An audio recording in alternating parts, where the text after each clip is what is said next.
Let me give you a concept of steps in the organization. The grouping the similar activities. All the activities which are similar in nature are grouped together to form the departments. This is also called as departmentalization, and this leads to a specialization.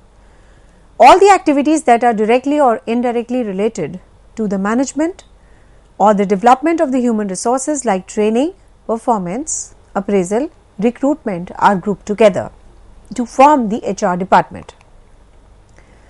Let me give you a concept of defining the responsibility of each employee. In this step, the responsibility of all individuals working in the organizations are clearly defined. This would ultimately lead to a selection of the right candidate for a right job. This brings about efficiency since each individual is aware about what he or she has to do. Delegating the authority to the employees in a situation where two or more individuals are working together for a common purpose. It becomes absolutely necessary to clearly define the authority relationship among them.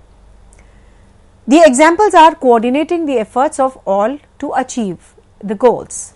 This is the last and the most important step in the process of organizing.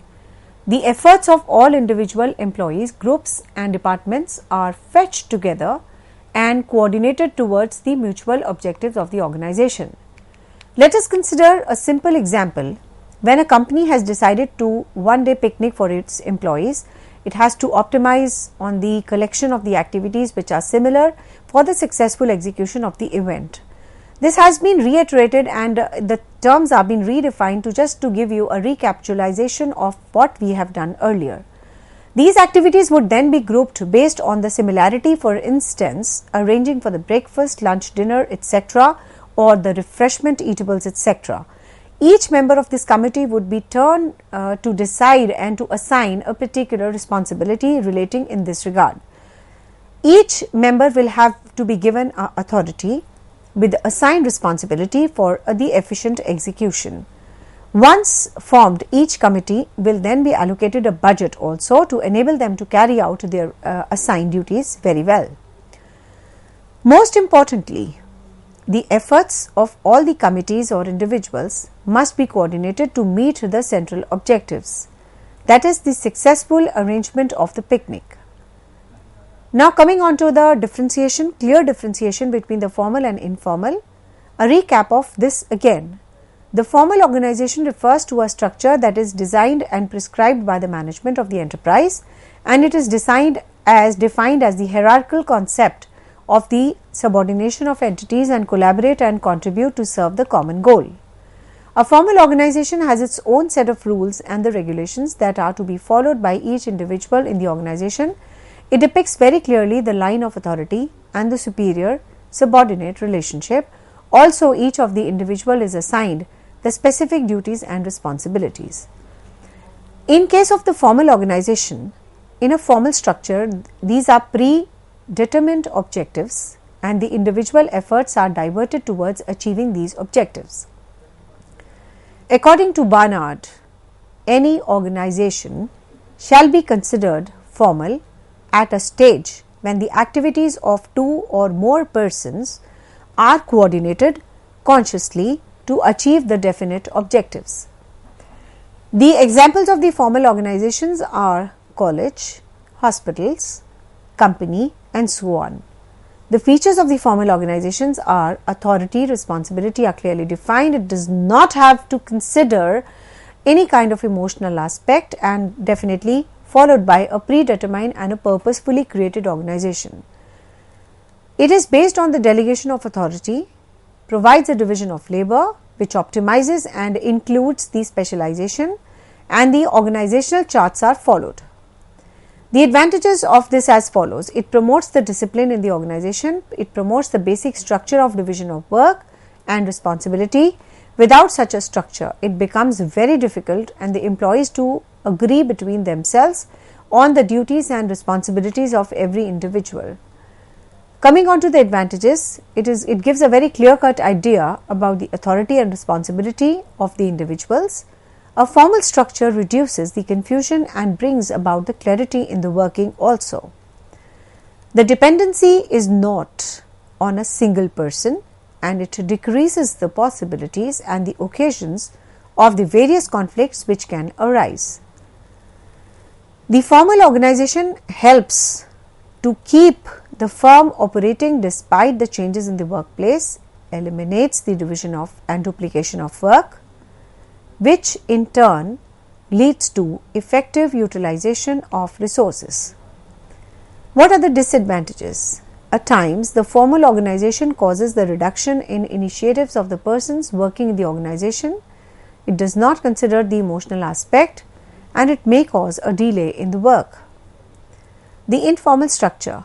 This is a shadow organization made up of the informal but crucial relationship between the members of the organization.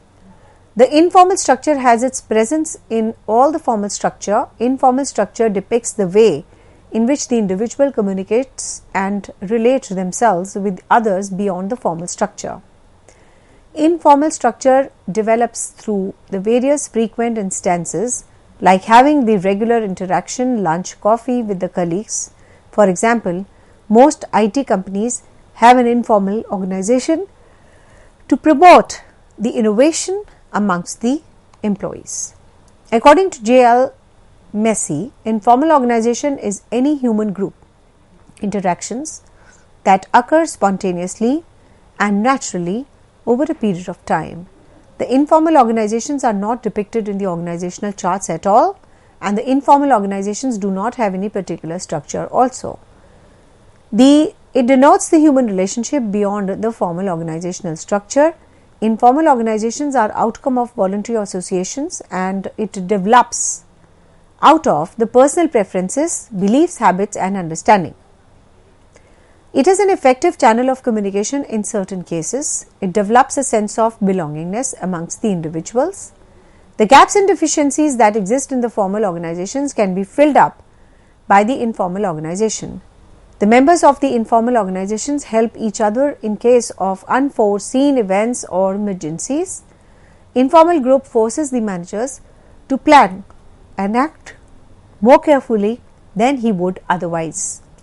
The informal organization is a check and a balance on unlimited use of authority by a manager. When you talk about the disadvantages, it promotes based on the group psychology. The interest of the formal and the informal groups may clash, leading to conflict, making the job of the managers difficult. The informal organizations may fall prey to the rumors, and it may cause a problem by resisting changing at a certain occasion. We have discussed, just to recap, a mechanistic organizational structure is known as a bureaucratic structure, is completely official, centralized network. The structure is ideal for the organizations that function in a steady and a consistent atmosphere with less changes and with less dynamism. The mechanistic structure is a very rarely changed since the type of the structure acquires accurately. Now, we have already discussed the well-defined hierarchy and the structured decisions which are taken in the mechanistic structure. The subordinates work under a direction of the management and communication which flows from top to bottom approach. The mechanistic form of organization ensures that there is an allocation of the task to each individual which is stable, and the nature and the interaction between the various functional units is less since the organization has achieved the desired level of stability. The mechanistic structure is having the following characteristics: decisions taken by the management, information flow through a chain of command, highly specialized task, low level of integration between the departments, characterized by the low degree of chance or change over the years is very slow. Examples of the mechanistic structures include the healthcare, universities and the governmental organizations. The organic structures, this is a very important and pertinent topic of today. What is organic structure? Organic structures are characterized by unstable and dynamic environment and are subjected to the frequent changes. When the situation changes, the organization must be able to congregate the process, distribute the information at a very low pace, else it might lose its competitive edge. Communication is a quick and does not follow a top-bottom hierarchy. Because there is a high level of integration between the functions and the departments, the information flow is effortless. The rapid pace at which the information flows helps the organizations to quickly adapt the changes in the external and the internal environment. Organic organizations exercises a dual specialization, and the employee work in the unison and execute and coordinate the complete task of the large projects. Decision making in organic structure is a complex process. It involves many teams from all the levels of the organization. Organic structures.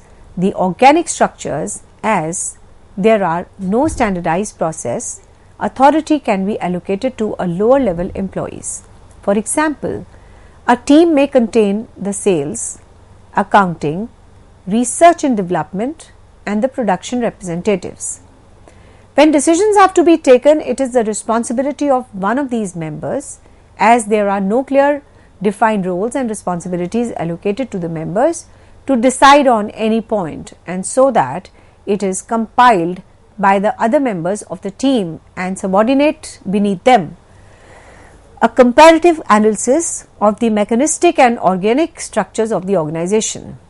This is a very important thing and important differentiations. Please check on the screens the mechanistic structure and organic structure. The individual specialization with the employees working on only one task and specialize in that particular task only is a mechanistic structure. When you talk about the organic structure, dual specialization with employees working together on the multiple projects is the heart feature of organic organizations. Integration amongst units, low and hierarchy structures is defined in mechanistic organization. High level of integration with authority allocated to the task teams as well is a heart feature of organic organizations.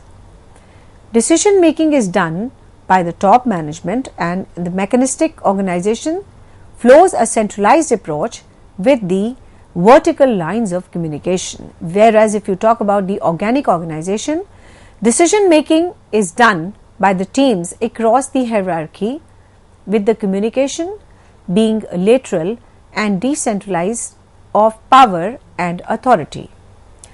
Then you talk about the mechanistic organization, the use of the standardized operating procedures is the maximum, whereas there are no standards operating procedures in the organic organizations. Communication is mostly planned down. It is definitely planned in advance, done in advance, and you know what, where, how and what is to be done because it is already penned down. In case of organic organizations, the evidences of the verbal communication is more, and the status based on the perceived ability is more, whereas the status is according to as per the size of the organization in the mechanistic organization. Again, in mechanistic organization, organization is a correlation of the task and the people who perform a particular and a specific task. Whereas in organic organizations, the correlation of learners with people working under the different capabilities together over a period of time. Now we have seen almost all the differences which we could find out in case of the mechanistic and the organizational and organic organizations. The difference between mechanistic and the organic organizations, the difference between them is shown and have been discussed. The type of organizational structures. The first is your functional structure. Let us have a deep insight of what the functional structure is all about. The concept of the functional organization was propounded and proposed by Frederick Winslow Taylor. The functional structures, individuals having ideal and identical skills performing a similar task, are grouped together into a formal working units. Generally, they are called as departments.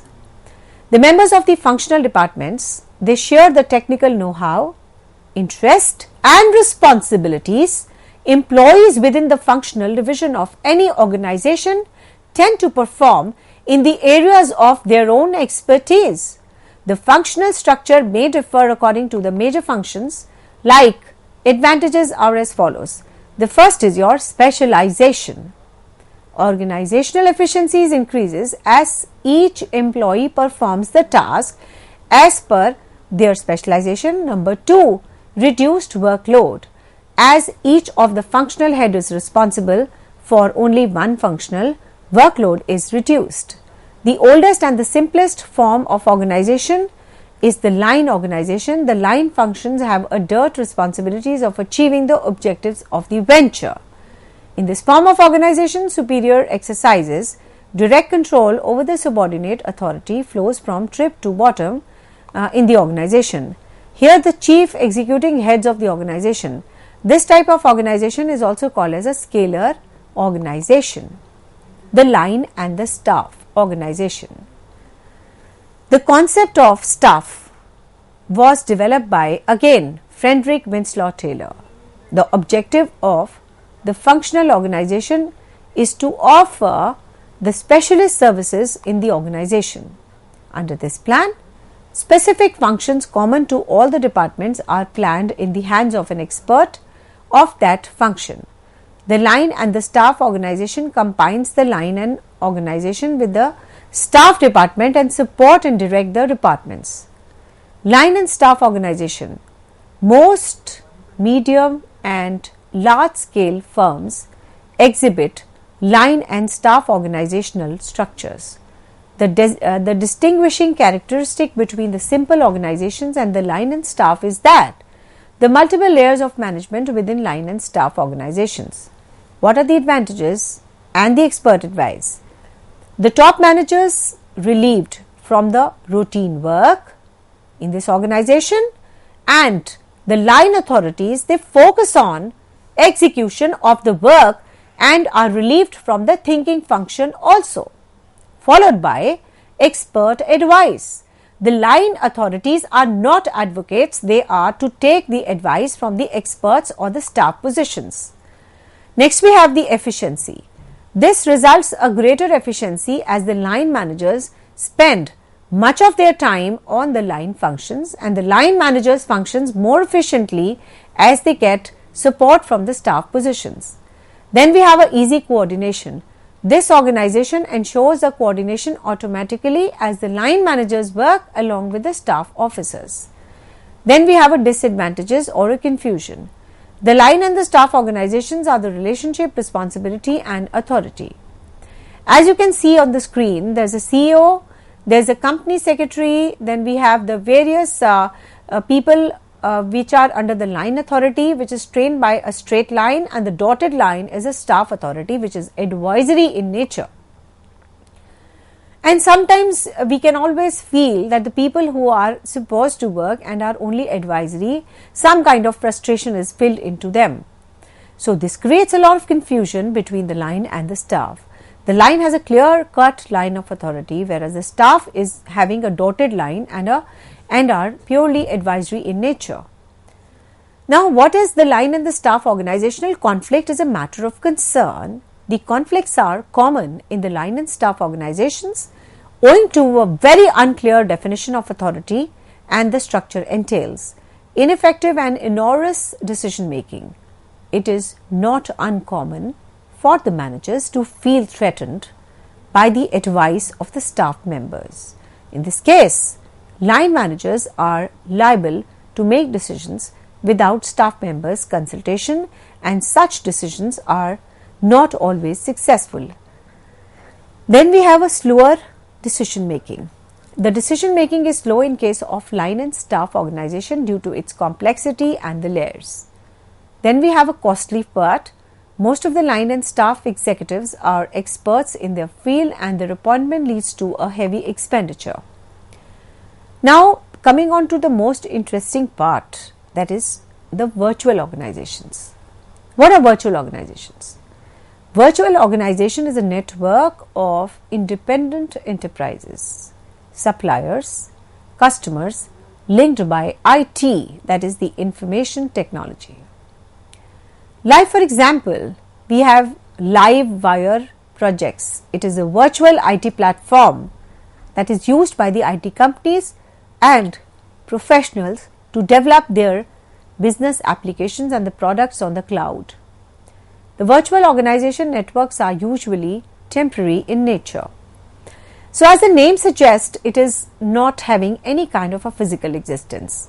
It is existing on the cloud network, on the information and technology platform, and has taken care of the network of networks, and people are connected through internet and other communication and internet technologies, and basically it is this type of organizations are used by the IT companies, and the virtual organizations are usually, they are not permanent in nature, they are temporary in nature. Now coming on to the significant attributes of the virtual organizations. What are the particular attributes? 1. Geographically dispersed partners connect to each other via electronic networks. As I told you in the beginning while explaining the concept of the virtual organizations, they are only appearing and existing in the network. Network of whom? Network of enterprises, network of customers, network of suppliers, network of the employees. So they are an interplay of only the platform, a digital platform, and the in case of the cloud networks, they are only operative and are purely temporary in nature. They do not have a permanent structure. And the geographically dispersed partners, they connect via electronic modes. Now virtual organizations has a very particular feature of flexibility into them. It offers the flexibilities as the partners can link up as and when required. The structure evaporates as soon as the requirement is over. So basically the virtual organizations are formed with a purpose, and once the purpose is over or you are able to achieve your objectives, it is no more there. And it has an inbuilt flexibility as a part and parcel of their features. Then we have efficiency. As each partner brings his core proficiency, the overall efficiency of the organization is bound to increase. Borderless, the boundaries that traditionally separate a firm from its customers, competitors and the suppliers are eliminated. What is the virtual organizations? Advantages, and they are boundaryless. They are appropriate from affinity groups that are geographically dispersed, suitable for short-term initiatives, and they are suitable and tailored for short-term initiatives with a clearly defined objectives. Then we have flexibility into it. Virtual organizations are highly responsible to change the environment, cost effective, as there is no physical existence, there is a little or no organizational overhead also. The virtual organization disadvantages, that is the dependency on the technology. As the virtual organizations depend upon the information technology for coordination and interaction, their efficiency may be affected by the limitations and the problems inherited to these technologies. It is difficult to manage also. Sometimes there is of no physical existence, it becomes difficult to manage virtual organizations in some situations. The tall organizational structure organizations that require close monitoring of all its business activities opt for tall organizations. In such a structure, decision-making authority is a top-level management, and this results in a long chain of command. Similarly to the military organizations. As the organization expands the operations, the level of the management also increases, which ultimately results in a tall organizational structure. In tall organizational structure, the span of control is very, very narrow. As you can see here, this is level 1, in which there is only 1, in level 2 we have 2, in level of 3 we have 4, in level of 5 we have so many structures together connected through internet and network of networks. Coming on to the important part, that is the advantages of the virtual organizations. Improved performance and discipline. These quality of the performance increases as a tall structure facilitates the dose of the supervision of activities being carried out. Similarly, the discipline in the organization is also maintained. Cordial relationships. As there is a narrow span of control, superiors get time to interact with their subordinates and solve their problems. As a result of their superior subordinate relationships improves. Then we have a narrow span of control. The narrow span of control facilitates the easy supervision and control, easy coordination, and the efforts of the subordinates can also be easily coordinated. Then we have the development of the staff. Tall organizations, they definitely encourage the development of the staff. As there is a narrow span of control, the superior can easily identify the areas in which the subordinate lacks and arranges for training for his or her development. Now coming on to the disadvantages of the virtual organizations. Delay in decision making is one which is very pertinent. As there are several levels of management, it causes a delay in the decision making process also, as well as a distortion in the communication. Then we have a cost inefficiency. As there are increased level of management, the tall structure adds to the cost of the administration. Coordination problem also, as the structure goes taller, it leads to a basic problem of coordination. Then there is no freedom in the virtual organizations. There is a strict supervision, thus subordinates have no freedom at all. Dominant managers may become more dominating, leading to loss of loyalty in the organization. So basically, when you talk about the organization, the virtual organization, the various types of organizations, the formal and the informal organization, it has its own merits and demerits. They have a proper cost structure, they have a proper organizational structures, they have a proper line and control business, they have authority responsibility structures, owing to which every organization has its own advantages and the disadvantages. And we have talked about today the most contemporary part of the mechanistic and the organic organizations. So they have to be kept in mind while planning everything, that what type of structure do you want, how the things have to be actually under control, what kind of degrees and what kind of changes do you want. You want a fast track organization, you want a slow track organization, you want the structure to be very organized, or you want a loose structure. It all depends upon your own choice. So let me just give you some recap of the major points which we have discussed today. The first and the foremost thing which I want to recapitulate is about the mechanistic structure. The characterized by the low degree of change, or the change over the years is very slow in this case of mechanistic organization, and they are having a little rigid structure. And the prime examples which we can give you here is a healthcare, university and the governmental organizations. They have their own way of working, they have their own way of doing the things.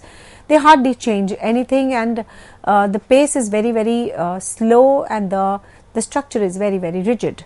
Whereas when you talk about the organic structures, they are characterized by unstable and dynamic environments and are subjected to the frequent changes. Whereas the vice versa feature was present in the mechanistic organization, where the changes were not possible at all. If at all they are possible, they are done with lot of difficulties. And the similar contrary feature is present in case of the organizational organic structures, in which the whole structure is very loose, it is very unstable, and it is directly connected to the environmental dynamism. And when the situation changes, the organization must be able to congregate the process and distribute the information very fast, and of course it might lose its competitive edge also in this case. So these were the two very important structures which we have discussed today, organic and mechanistic, and we have also taken care of the different features, differentiating features of the mechanistic and organic features. So let me give you a recap of this also, because this is contemporary in nature and has been introduced. The individual specialization with employee working on any other one task specializes that part only in mechanistic, whereas there are dual specializations with employees working on the multiple tasks.